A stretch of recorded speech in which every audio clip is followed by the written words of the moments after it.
On today's episode of You Asked, why you might not be seeing the big upgrade you thought you would on your new TV, a quick picture mode fix for your TV, and some of the pros and cons of using an OLED TV as your computer monitor. Welcome back to the channel, everyone. This is You Asked, the show where we answer your tech questions.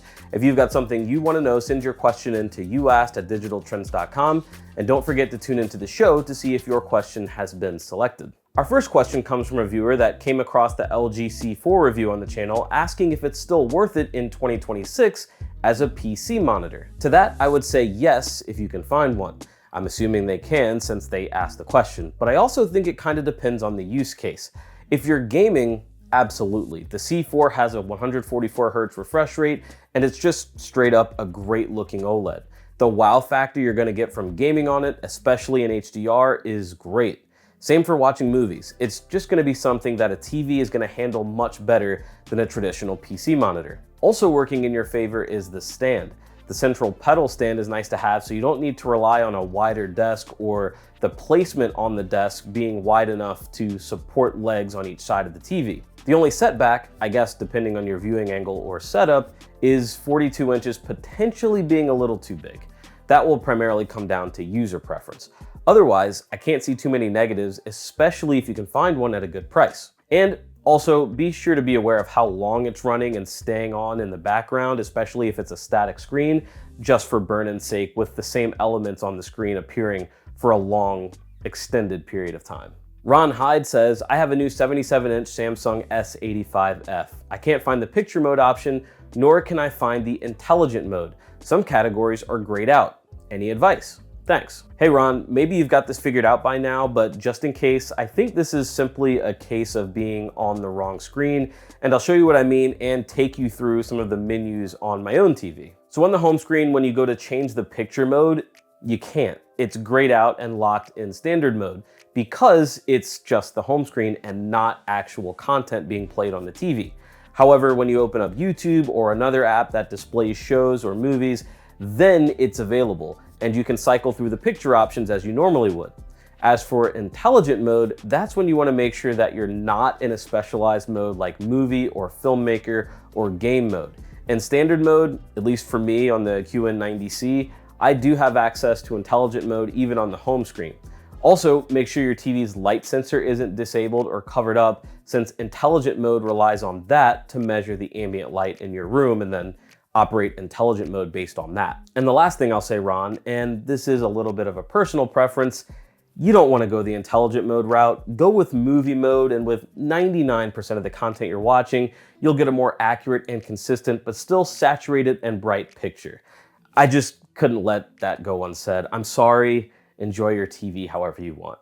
Harmon's question is up next. They say, I recently went into Costco intending to buy an OLED TV, but couldn't resist buying the 77-inch TCL QM6K Pro for $699 for my parents to replace their old 65-inch Samsung KS8000.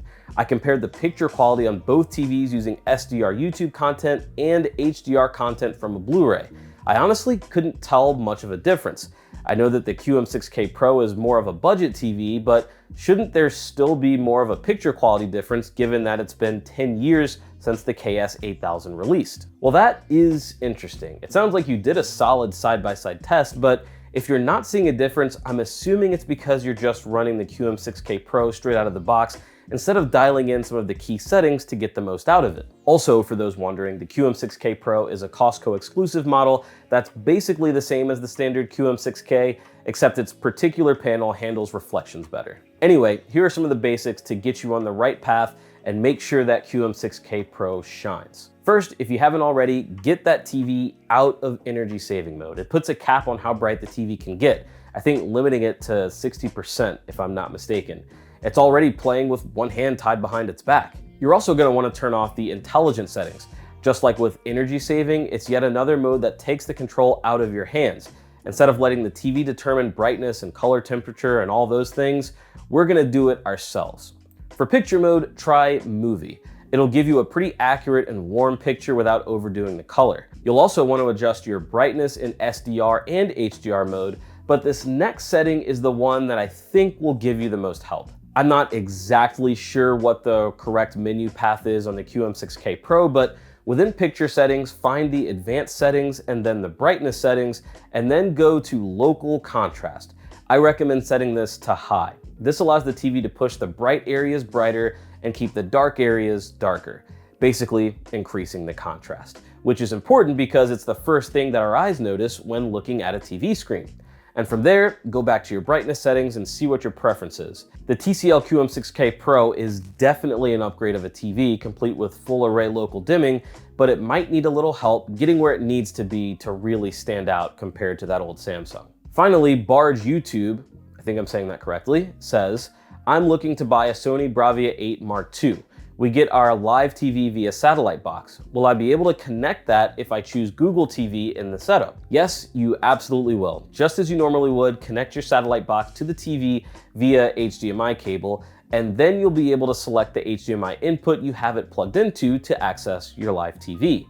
And don't skip this step, go into the menu and find the power on behavior and set that to the last used input instead of Google TV home screen. That way, when you turn the TV off after watching live TV, when you turn it back on, it goes right back to that instead of taking you to the Google TV home screen instead. That's it for this week, guys. Thank you so much for the questions. There is a lot of fresh content headed your way this week and down the road from some of our new hosts at Digital Trends, so be sure to subscribe to the channel and ring that notification bell so you aren't missing out. Thanks as always, and we'll see you next time.